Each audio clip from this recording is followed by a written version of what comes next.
میں نے اللہ کے نبی صلی اللہ علیہ وسلم کی زبان سے سنا ہے چغل خور کبھی متقی نہیں ہو سکتا ہے، پرہیزگار کبھی چغل خور غیبت کرنے والا چغل خور کبھی جنت کے اندر داخل نہیں ہوگا. لا يدخل الجنت قطات، چغلی کرنے والا، پیٹھ کے پیچھے برائی کرنے والا کبھی جنت میں داخل نہیں ہوگا. جس نے میری برائی پیٹھ کے پیچھے کی ہے، جب وہ جنتی ہی نہیں ہے تو ہم اس کو متقی کیسے؟ معاملات پر آ جائیں، یہ تو عبادت ہو گئی. معاملات پر آ جائیں اور دیکھ لیں ایک راستہ. اللہ کے نبی صلی اللہ علیہ وسلم نے غالباً ظہر یا عصر کی نماز پڑھائی، یہ مجھے شک ہے. اللہ کے نبی صلی اللہ علیہ وسلم نے ظہر کی یا عصر کی کوئی نماز پڑھائی، نماز پڑھانے کے بعد سلام پھیرا، السلام علیکم ورحمۃ اللہ، السلام علیکم ورحمۃ اللہ. اب اس کے بعد چہرہ کر لیا نمازیوں کی طرف، بیٹھ گئے، پڑھنے لگے تسبیح پڑھنے لگے. اللہ کے نبی صلی اللہ علیہ وسلم نے دیکھا ایک صحابی اٹھے، بھائی بہت سے لوگ نماز پڑھنے آتے تھے مسجد میں، ایک صحابی اٹھے اور وہ جانے لگے اپنے گھر کی طرف.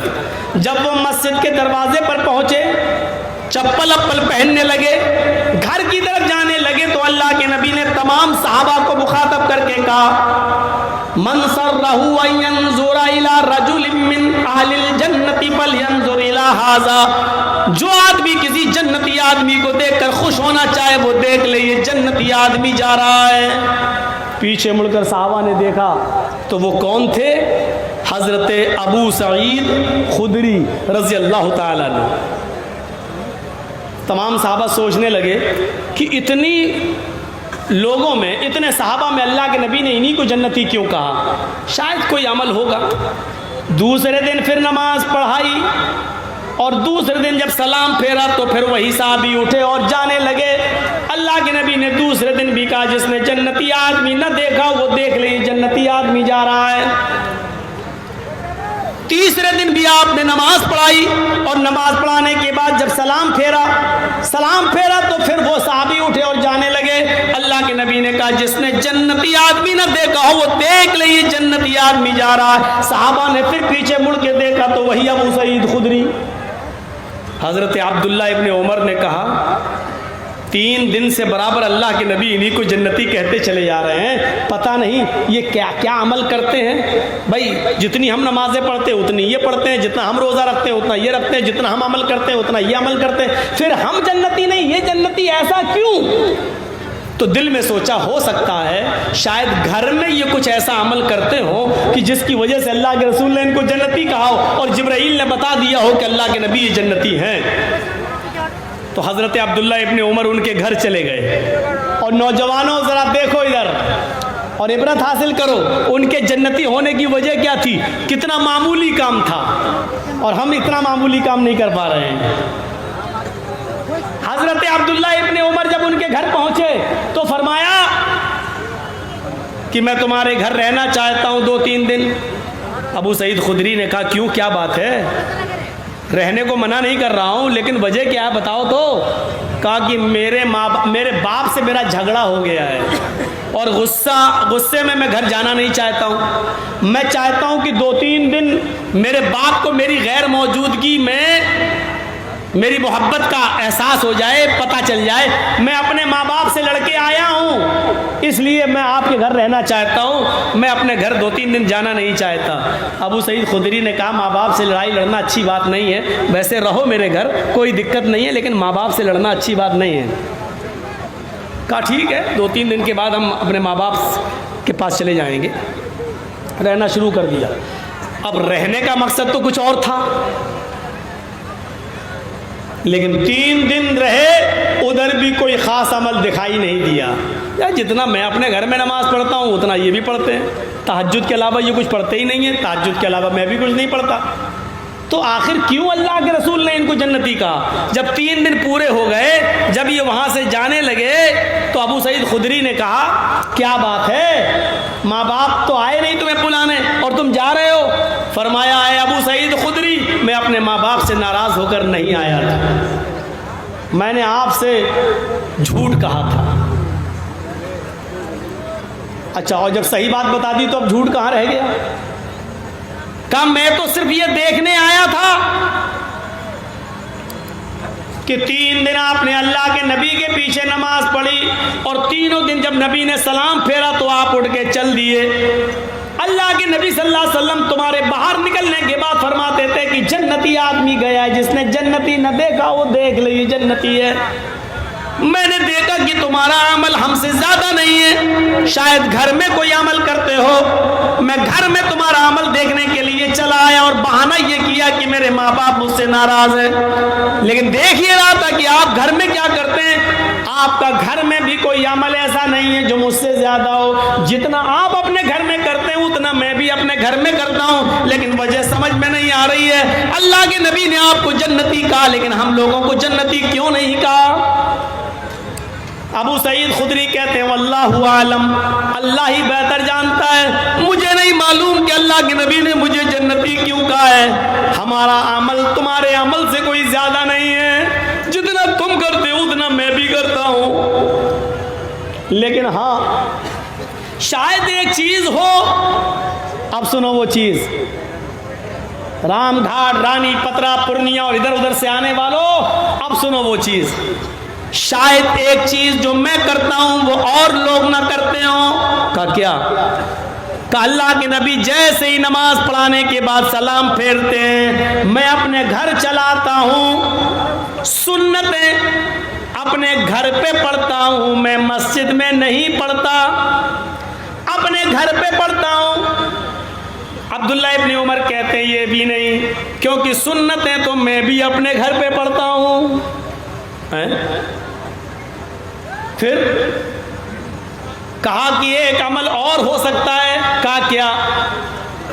کہ میں نماز پڑھنے کے بعد مسجد سے فوراً نکل آتا ہوں اور اپنے گھر آ جاتا ہوں، میں نہ تو مسجد میں فضول بیٹھتا ہوں نہ بازار میں بیٹھتا ہوں، میرے کانوں نے آج تک اپنے کسی مسلمان بھائی کی غیبت نہیں سنی اور میری زبان نے بھی آج تک کسی مسلمان بھائی کی غیبت نہیں کی، نہ میں کسی کی برائی اپنی زبان سے کرتا ہوں نہ کسی کی غیبت اور برائی کو اپنے کانوں سے سنتا ہوں۔ عبداللہ ابن عمر کہتے ہیں بس اے ابو سعید خدری، شاید یہی عمل ہے تمہارا کہ تم کسی کی غیبت نہیں کرتے، کسی کی برائی نہیں کرتے اور تم کسی کی برائی نہیں سنتے، شاید یہی عمل ہوگا۔ پھر یہ مسجد میں آئے اللہ کے نبی کے پاس اور کہا اللہ کے رسول، ہم نے ابو سعید خدری کے گھر میں بھی دیکھا، ہمارا عمل ان کا نہ تو باہر ہم سے زیادہ ہے اور ان کا عمل ہمارے عمل سے نہ تو گھر میں زیادہ ہے نہ مسجد میں زیادہ ہے، پھر کیا وجہ ہے کیا آپ نے ان کو جنتی کہا ہے؟ انہوں نے مجھے یہ وجہ بتائی ہے۔ اللہ کے نبی کہتے ہیں ہاں اے میرے صحابیوں، ابو سعید خدری کے اندر یہی یہ خوبی ہے کہ وہ نماز پڑھنے کے بعد پھر فضول نہ تو مسجد میں بیٹھتے نہ بازار میں نہ چوراہے پر، وہ کسی کی غیبت نہیں کرتے، کسی کی برائی نہیں کرتے اور وہ کسی کی برائی بھی نہیں سنتے، کسی کی غیبت بھی نہیں سنتے۔ یہی وہ عمل ہے جس نے ابو سعید خدری کو جنتی بنا دیا ہے۔ مسلمانوں، جنت ہمیں بیٹھے بٹھائے مل سکتی ہے بشرط یہ کہ ہم اپنے مسلمان بھائیوں کی برائی اپنے منہ سے کرنا چھوڑ دیں اور اپنے مسلمان بھائیوں کی جہاں برائی ہو رہی ہے اس کو اپنے کانوں سے سننا چھوڑ دیں۔ جب کسی کی برائی ہو تو اٹھ کے چلے جائیں۔ سلیمان ابن یسار بہت بڑے تابعی گزرے ہیں، سلیمان ابن یسار بہت بڑے تابعی گزرے ہیں، ان کی برائی کسی نے حاکم وقت خلیفہ وقت سے کر دی اور کہا خلیفہ وقت سے کہ سلیمان تمہیں بہت برا بھلا کہتا ہے۔ خلیفہ کو غصہ آ گیا اور سلیمان ابن یسار کو بلایا، ادھر آؤ۔ جی کیا بات ہے؟ سنا ہے میں نے کہ تم پیٹھ کے پیچھے میری برائی کرتے ہو، تم لوگوں کے سامنے میری نفرت پھیلاتے ہو، تم غیبت کرتے ہو میری۔ سلیمان ابن یسار کہتے ہیں کہ آپ کو جس نے بھی بتایا ہے غلط بتایا ہے، جس نے بھی خبر دی وہ غلط خبر دی، جو چیز بتانا چاہتا ہوں وہ سنیے۔ سلیمان ابن یسار تابعی ہیں اور بادشاہ وقت سے کیا کہہ رہے ہیں، خلیفہ سے کیا کہہ رہے ہیں؟ آپ کو جس نے بھی خبر دی غلط، چاپلوس ہے وہ آپ کی نظروں میں محبوب بننا چاہتا ہے، آپ کی نظروں میں اچھا بننا چاہتا ہے، اس لیے اس نے میری برائی آپ سے کی ہے۔ بادشاہ کیا کہتا ہے؟ خلیفہ کیا کہتا ہے؟ خلیفہ نے کہا سلیمان ایسے آدمی نے مجھے بتایا ہے جو بہت بڑا متقی و پرہیزگار ہے، جس کی فجر کی نماز کی جماعت کبھی نہیں چھوٹتی اور جو تہجد کبھی نہیں چھوڑتا۔ تہجد گزار آدمی فجر کی نماز میں وقت سے پہلے پہنچتا ہے، برسیں گزر گئیں، کئی سالیں گزر گئیں، اس کی فجر کی نماز کی تکبیر اولا، پہلی تکبیر بھی نہیں چھوٹی ہے۔ اتنے متقی و پرہیزگار آدمی نے مجھے بتایا ہے کہ تم میری برائی کرتے ہو لوگوں سے۔ سلیمان ابن یسار مسکراتے ہیں اور جانے لگتے ہیں۔ خلیفہ نے کہا بغیر جواب دیے ہوئے تم نہیں جا سکتے ہو۔ آئے سلیمان، بہت بڑے متقی اور پرہیزگار آدمی نے مجھے بتایا ہے، تہجد گزار اور فجر کی نماز کو پابندی سے پڑھنے والے آدمی نے مجھے بتایا ہے، متقی آدمی نے بتایا ہے کہ تم میری برائی کرتے ہو۔ میں نے آج تک اس کو جھوٹ بولتے ہوئے نہیں دیکھا، بڑا متقی آدمی ہے وہ، ہم اس کا نام نہیں لینا چاہتے ہیں، لیکن جس نے بھی تمہارے بارے میں مجھے خبر دی ہے وہ بہت نیک ہے، بہت متقی ہے۔ سلمان ابن یسار دوبارہ مسکراتے ہیں اور کہتے ہیں خلیفہ وقت، آئے خلیفۃ المومنین، آپ کی نظر میں اگر کوئی متقی ہے تو بنا رہے، لیکن میری نظر میں وہ متقی نہیں ہو سکتا ہے۔ میں نے جناب محمد رسول اللہ صلی اللہ علیہ وسلم کو یہ فرماتے ہوئے سنا ہے، پیٹھ کے پیچھے برائی کرنے والا کبھی متقی نہیں ہو سکتا ہے، کبھی پرہیزگار نہیں ہو سکتا ہے۔ جس نے میرے پیٹھ کے پیچھے میری برائی آپ سے کی اور کہا کہ میں تمہیں برا بھلا کہتا ہوں، وہ متقی کیسے ہو سکتا ہے؟ میں نے اللہ کے نبی صلی اللہ علیہ وسلم کی زبان سے سنا ہے، چغل خور کبھی متقی نہیں ہو سکتا ہے، پرہیزگار کبھی چغل خور غیبت کرنے والا چغل خور کبھی جنت کے اندر داخل نہیں ہوگا۔ لا يدخل الجنت قطات، چغلی کرنے والا، پیٹھ کے پیچھے برائی کرنے والا کبھی جنت میں داخل نہیں ہوگا۔ جس نے میری برائی پیٹھ کے پیچھے کی ہے، جب وہ جنتی ہی نہیں ہے تو ہم اس کو متقی کیسے مان لیں؟ پیٹھ کے پیچھے برائی کرنے والا چغل خور کبھی متقی نہیں ہو سکتا۔ سلیمان ابن یسار نے جب یہ حدیث سنائی تو خلیفہ کہنے لگا، اے سلیمان، آج تم نے میری آنکھیں کھول دی ہیں، تم ٹھیک ہی کہہ رہے ہو۔ جو آدمی تمہارے غیر موجودگی میں تمہاری برائی مجھ سے کر رہا ہو، میری نظر میں اچھا بننے کے لیے وہ متقی کیسے ہو جائے گا؟ جاؤ۔ اس واقعے سے کیا پتا چلا؟ چاہے کتنی نمازیں پڑھ لو، چاہے کتنی تہجد پڑھ لو، چاہے کتنی فجر کی نماز پہلی صف میں جا کر پڑھنے لگو، اگر کسی کی غیبت کرتے ہو تو غیبت کرنے والا جنت میں، چغلی کرنے والا جنت میں نہیں جائے گا۔ حدیث ہے لا يدخل الجنت قطات، چغل خور جنت میں داخل نہیں ہوگا۔ یہ حدیث ہے بخاری شریف کی۔